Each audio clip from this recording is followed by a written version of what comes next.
Pwede po pagawa din para sa isang OFW. Ge, ge. Hindi lang to para sa isa kundi para sa lahat. Yeah.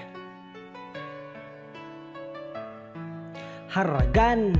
Isa ako sa Pilipino na piniling manayuhan dito sa ibang bansa para lamang matulungan ng aking mga pamilya kahit na medyo mahirap. Bawal dito ang mapagod, kailangan magsumika. Para sa aking pamilya ay kailangan magtiis. Sinantabi ko ang lungkot at ang aking pagkamis. Bawat pawis ko bayad para to sa kanila. Ayos lang magsakripisyo basta kayo masaya. Kaya sana lang naman ay maintindihan nyo, kasi para sa inyo naman ginagawa ko. Minsan kami ay gipit din, meron kaming gasto. Kung di makapagbigay ay wag lang magtampo. Sobrang hirap ng lagay, kung sana ay alam nyo lang. Sana ay intindihin nyo din ang